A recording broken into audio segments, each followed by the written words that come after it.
Next up in sessions, we have another pre-recorded talk, this time from Dimanta Harishchandra. So the session title is Start Preparing Now with Gen Z. So Dimanta's topic is a very timely topic. Gen Z, born from 1996 to 2010, will start dominating the workplace. And by 2030, statistics predict that 15 to 20% of the population would be comprising of them. They are different in behaviors and expectations, but there is a natural correlation between Gen Z's work preferences and agility. This session discusses strategies, characteristics, and practical approaches to deal with them better.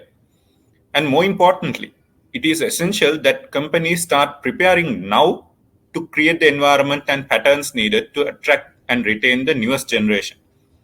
A quick introduction about Dimanta as well. Dimanta is an agile leader working for Sana Commerce, Sri Lanka, as the head of ERP development. Sana supports its customers to realize their full potential of e-commerce together with 30 plus team members. Dimanta is engaged in various processes and agile transformations and building teams in startup environments and has over 18 years of industry experience. So without further delay, start preparing now with Gen Z, Dimanta Harishchandra. I am not powered by hope. I am powered by the fact I have no other choice. Tweeted by David Hope. This is the David Hope.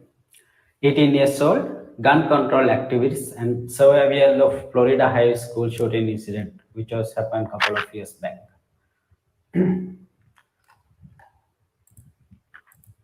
Then Mackenzie Jackson, a climate justice activist. At the age of 10, I began to do more research and discovered the climate impact and greenhouse gas emissions associated with rearing livestock and making animal products, he mentions. Afterwards, he became a vegan and later he realized that just become vegan is not making much impact into the world. So he decided to unify and united alike mind against the climate justice. I believe you recognize most of you recognize her, Greta Thunberg. At her age of 15, she organized a protest against the climate change in front of Swedish Parliament. Afterwards, these movements like climate change movement become a huge dialogue all over the world, and she become a role model of many activities as well. Future for Fridays, for example, renowned movement of against the climate change, organized by Greta Thunberg, and also she's very best example of Generation C campaign, how it going very well. And then what about this guy?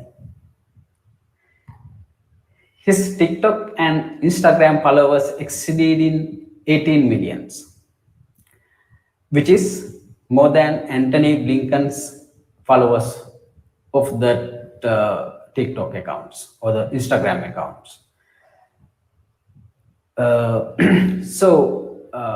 What's the influence they can make into the world? So with these four profiles, I would like to bring your attention into few facts.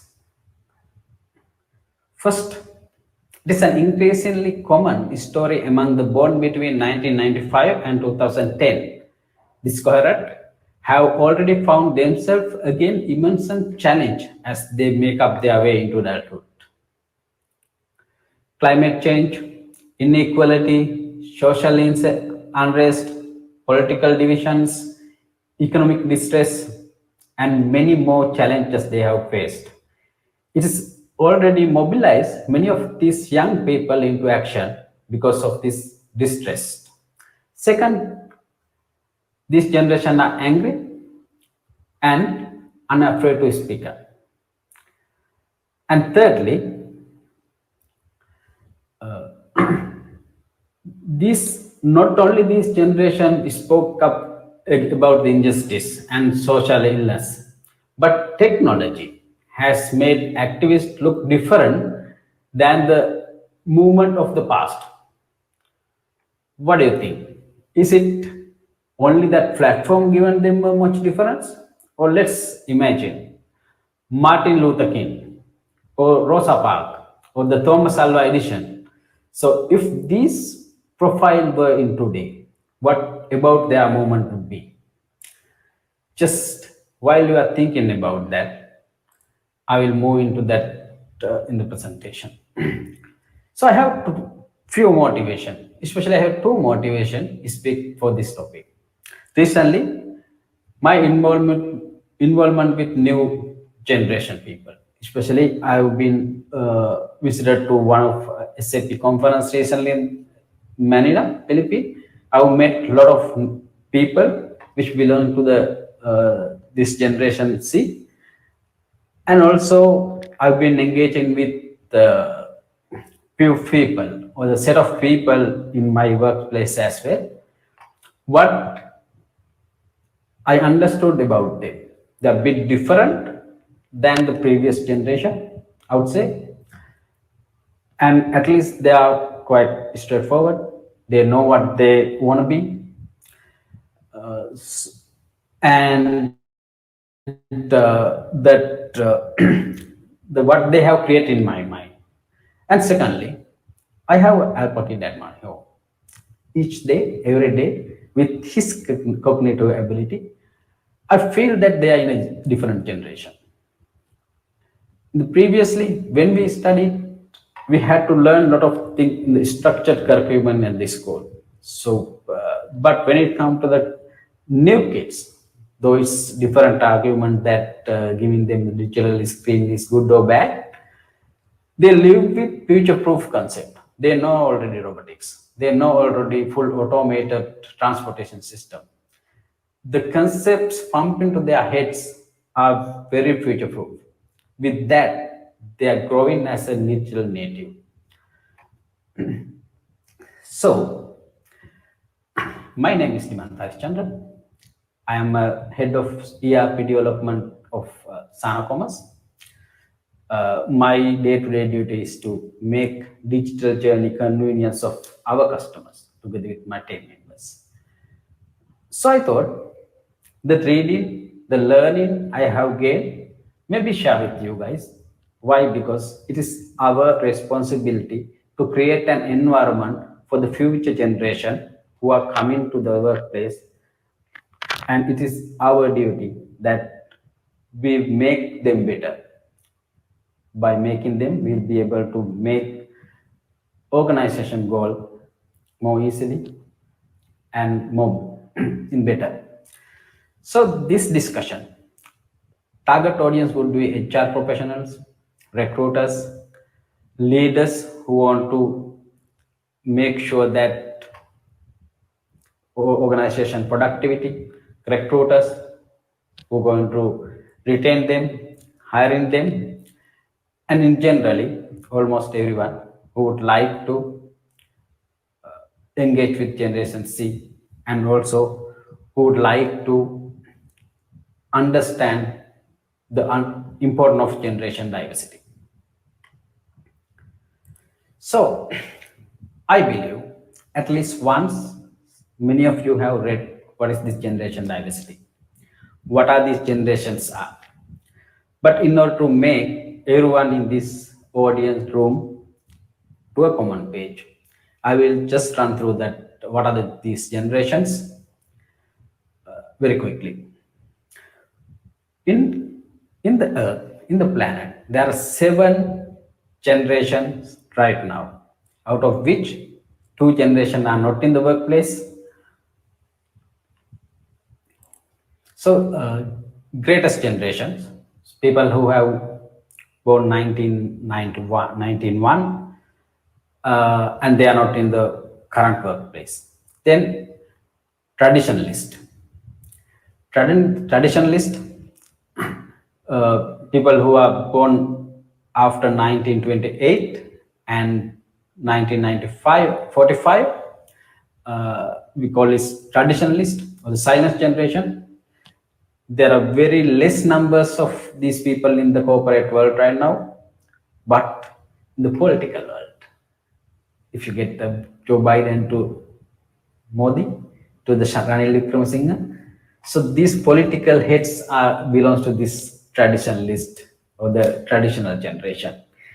This argument that can these people make life better of the latest generation. However, these people are still in the political dominance in the world, all over the world, basically. And then baby boomers. After the World War II, there was some boom in the baby birth. So, with this boom, we call these people into the baby boomers. Put in those peoples between the age of 55 to 75, roughly. Unlike the generation before them, many baby boomers are stayed in the workplace longer and they retire later. And also, very important thing is they are the first kids who grown up with watching TV. Then Generation X. Members of Generation X were people who born between mid 1980 and the early 1980. This group is workers currently approaching their midpoint of their career. And also most of these people are define the strategies in the organization, senior leadership positions especially. And the specialty of this generation is both parent working outside of the home and rise of daycares. And then millennials or the generation Y, the people who were born roughly between 81 into 96. Overall, millennials employees, the millennials seek their employment to make work most compassionate, innovate, and sustainable. If you get that concept like sustainability, CSR concepts, and more friendly workplaces, those concepts arose with the millennials or the generation Y. And Gen Z, generation Z, we call them Zoomers, I generations. The people who are born after 1996 and 2010. So there's no consensus between the academia that what exactly these days are, but roughly the people who born mid 90s to early 2010 belongs to the generation C. So most members of generation C are children of generation X. So whatever the values inherited by Gen X are holding by Gen C. So after that, generation Alpha, who also not in the workplace right now, the people born after 2011 belongs to this category. So, after all, people born and they start to work and they may come out of the workplaces and even they going from the life as well. So that's quite natural.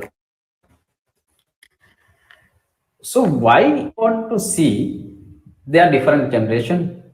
Or why do we really need to discuss this generation shift in the workplaces? There are a couple of reasons why these Generation C or the new generations are important, though it is a natural phenomena. I would treat these people as the same as the previous generation. For example, if millennials come to the workplace, probably the previous generation, Gen X, might have thought that they are the juniors of Gen X. But I think we have to understand that differences of this generation in the workplaces in order to identify them, in order to treat them properly. So once again, why it is important to see they are different generation.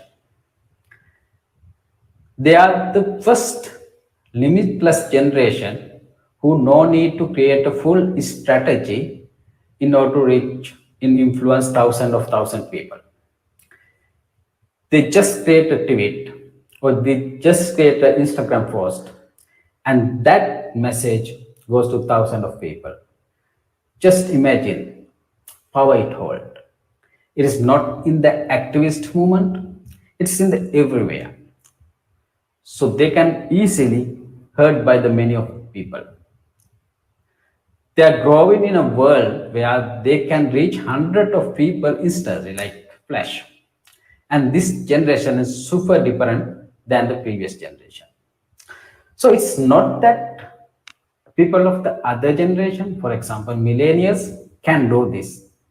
They also can do this. But this generation were programmed to understand this difference. They were grown with that. As I said previously, these kids are growing as a digital natives. And secondly, the digital profile. Any different of having the same, it's another gen. Let's take for example, if the Gen X create the Facebook profile, the identity they hold is pretty much similar than their true identity and the Facebook identity. But when it comes to the Gen Z, it is pretty different. They are maintaining the multiple digital profile, multiple profiles. It's one in the digital and second in the true identity. So at the very moment they join into the social media, they create the personal brand and they know how to create this personal brand and also they know how to differentiate that digital profile and the true identity. That's the second one. Thirdly, education is accessible to all. For the first time, this generation able to pursue whatever they need at any location, at any time, in any identity and any uncapped level. Let's take look at the world of programming now. The previously you have to complete your education, secondary education, then you have to choose that university, then you have to follow all the formal education process, and after the graduation, you become the programmer. After a lot of internship, traineeship, and after that you become a true programmer. But what about right now? There's a no such limitation. Even after the high school, even while you are in the high school, you can pursue your passion. You can start the programming. There are no limit. You, with whatever the identity you have, even the school children, even the people at the school, you can learn these technologies. It's not only the technologies, but let's say music, let's say some other fashion you want to pursue, so you can learn it. There's a no cap. There's a no proceed like after the advanced level you have to do the university education. No such. You can learn it. So this generation having that power as well, and and there's a no monetary restriction as well. Education becomes so easy, so accessible. So probably you need only that internet connection, and you have all the world. Sky is the limit for you, for them. So with all, this generation is different. Another thing is without any age discrimination, without any prior experience, you call it, they can become a person and also they can become earn in very early stage. For example, while you are studying at school, you will be able to earn by that various way have learned.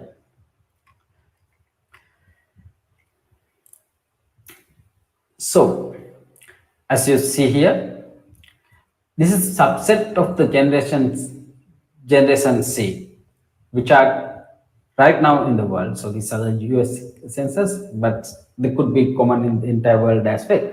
So this is the biggest subset, and the coming years, they are more and more about to come to the workplace as well. 65% of respondents say in a survey that within the next 10 years, rift will emerge between Generation C and older generation who do not hold the same point of view. And the problem discussed, they have different perspective, and this perspective could be lead to the rift between generations, the previous generations, and the Gen Z. And also 20% of them go as far as they say that those who don't embrace this wave of change will be left behind. So we know that it's a natural phenomenon that this cohort come to the workplaces, and also there's a sign that rift between the differences of perspective. So it's a perfect dialogue right now to understand what their views and also how to embrace these changes. So they have gone into digital connected world through social media network and then mobile systems. Many have argued that with these people, generational shift play a far more important role than cultural shift. This would not be a cultural shift because of that. That all the people of the generation set will not have the same attitude, same moral values, also the same buying pattern, for example, same consumer behaviors. Why? Because it is not a cultural shift; it is a generational shift. And if you see one Gen Z, you have seen them all. It's incorrect. So we have to identify their true needs. We have to recognize them the different people, and we have to treat them accordingly. So this is actually the starter pack of Gen Z. They at least use 4 digital screens, notebook, tab, mobile phone, watch, and even more. So that's the inheritance they have taken with as being digital native. So when it comes to each generation, they have distinct attitude, behaviors, expectations, habit, and the different motivations. Being aware of this can help us to tailor our communications, regardless of the task or the relationship. That can be a family member, that can be a friend, or even the co-worker. So good relationships are based on the understanding ourselves and others. Generational differences should not divide us, but that has to unite us by understanding their motivations. So the key to working with different generation lies in our ability to understand generational motivations and values. Being able to appreciate these differences and similarities to enhance our relationship is the key to success.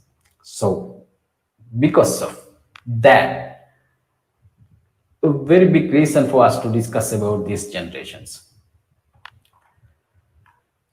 So, mostly as millennials, the people who execute on these strategies have a big role to play in here, because these people are the generation usually work with them very closely, and also that there are micro generation who are very close to their, like let's say for example 1993, born from 1993 to 1997, like in between generation C and the millennials, we call them zillennials. They uphold both the value of both generations basically. And also, as a people who is executing the strategies, mainly millennials should understand, and mainly millennials should know how to work with Gen Z, and we should be able to see the as a different generation in one hand, and also we should be able to maintain our communications without any rift. So, how would we lead the generations?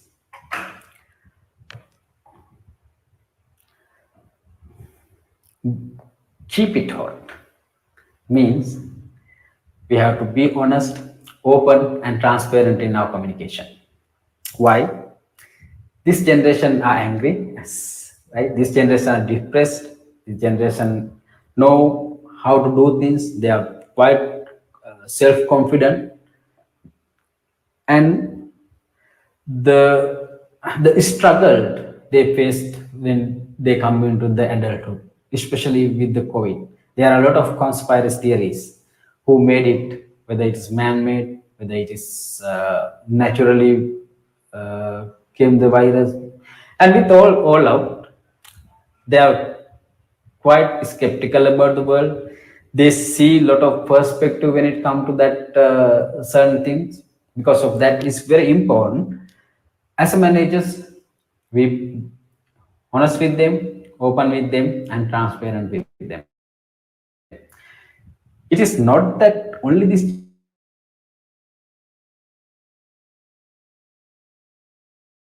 who are angry, early stage of their career as well, right? So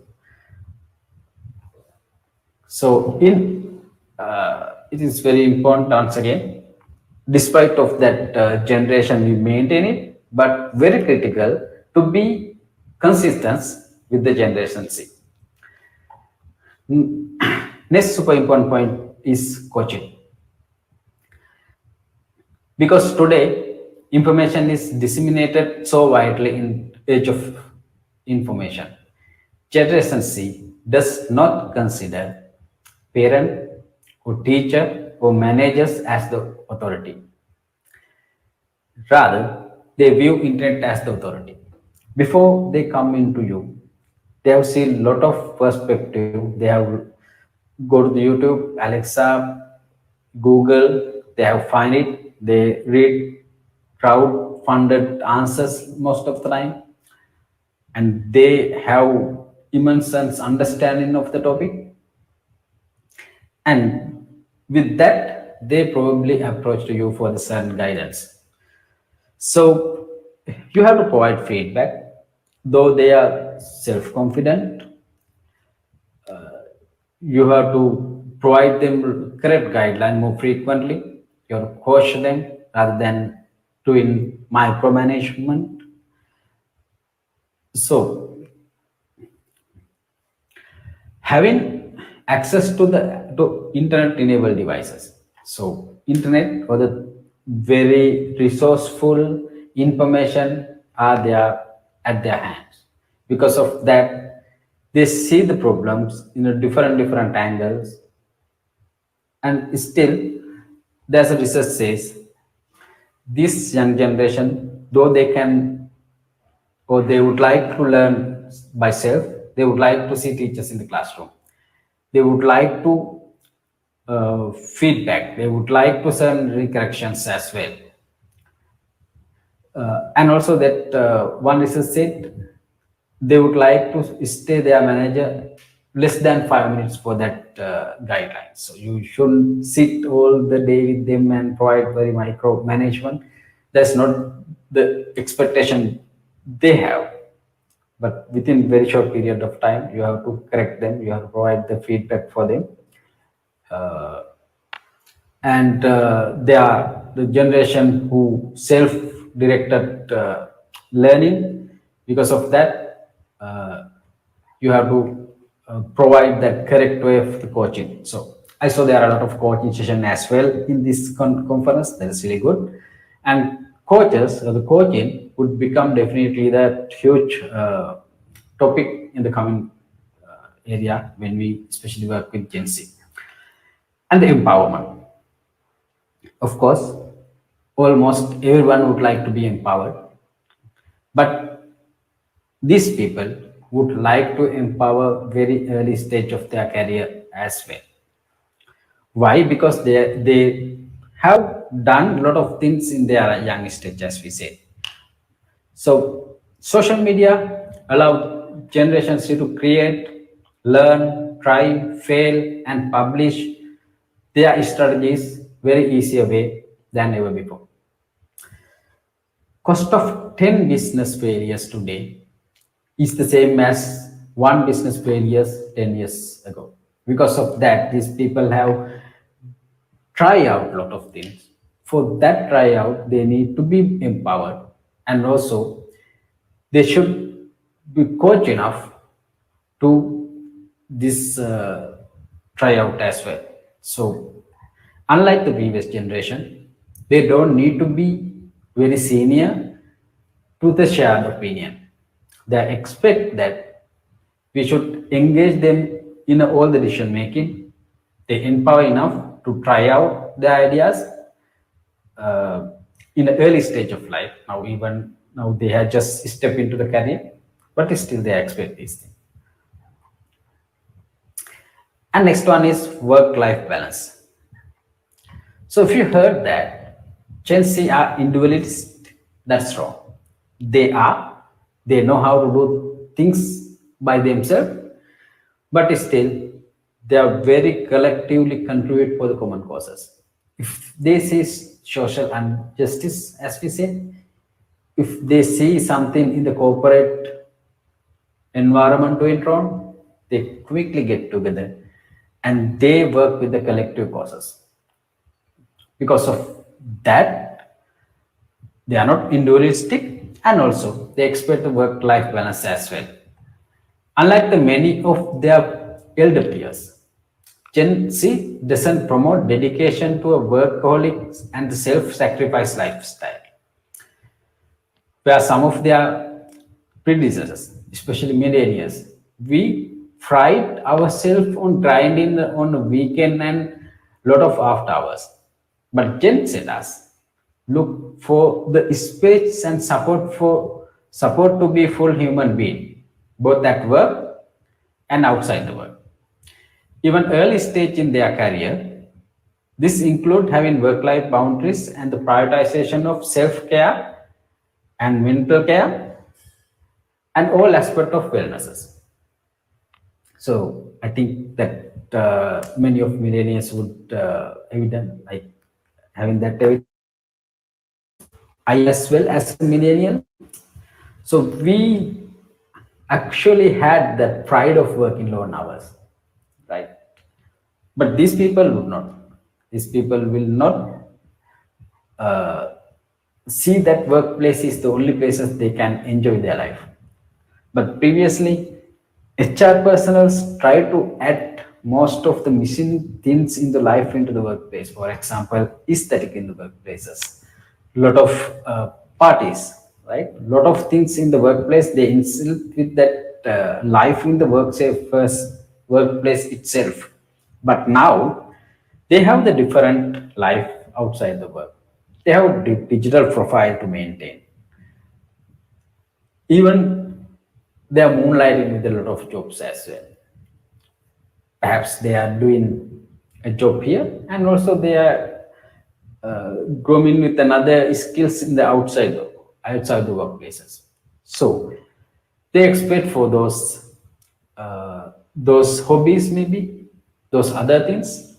They expect to be a good life balance of the work life. Other thing is they expect accountability from the leaders. As we discussed, they have gone through a lot of difficulties in life, and also they believe those difficulties created by the previous generations. They fight against it, and not only the other social scenarios, but in the workplace as well. They expect to be accountable by the leaders. So you have to be more accountable. You have to be as a leaders whenever the task given, you have to take that accountability than others. So they expect it. Another generation diversity. That also pretty much important thing in the workplace. In 2018, there's a research conducted by Randstad that study showed that 86% of the workers prefer to work on multi-generational teams. So it's boosts the creativity, as we know, and especially Generation C. I expect that their workplace should be diversified, not only the ethnic diversity, racial diversity, but they also expected that diversity should be in that generation as well. So, in summary, in the workplace, we have to collective, open, and be honest. We have to sacrifice our profit for equality, and we have to support healthy and self-expression workplaces for them. Moving on, I'll give you a couple of minutes to read these memes I have found from that LinkedIn.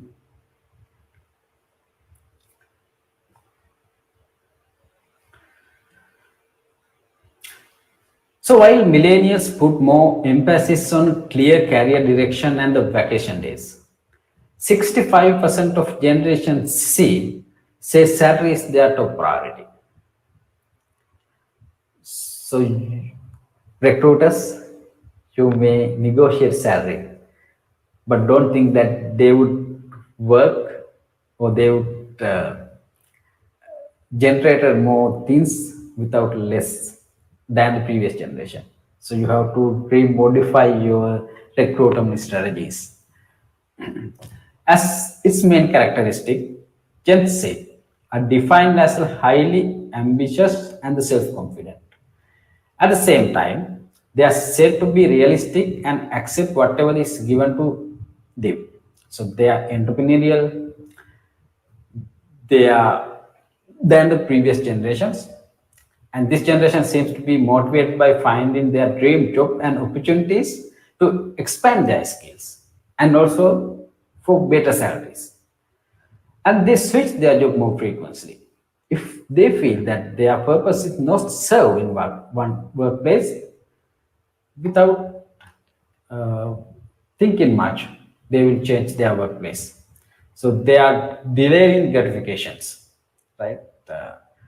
So then, what about their loyalty? That's questions. Uh, Once one of young member told, "You hire for the skills, you hire for us for get things done, but if you expect the loyalty, you would hire dog." That's that's the conversation that usually they have.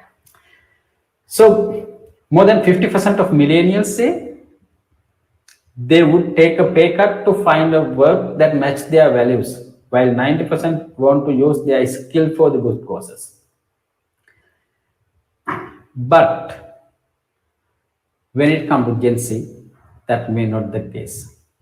Millennials, we make the world more compassionate one, innovative one, sustainable one. But Gen Z, having the economic distress, they have so much creativity, but they doubt that economic freedom would allow them to use their skills for this change. Because of that, they are concerned more about their salaries and financial independence and financial freedom.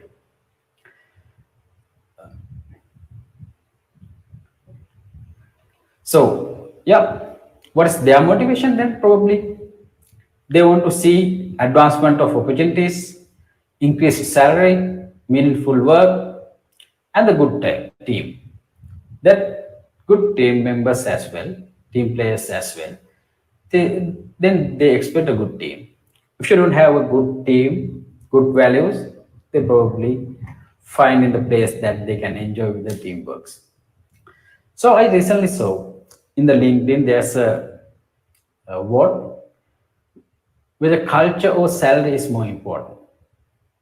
Now you know the answer. It is depending on the which generation you are asking.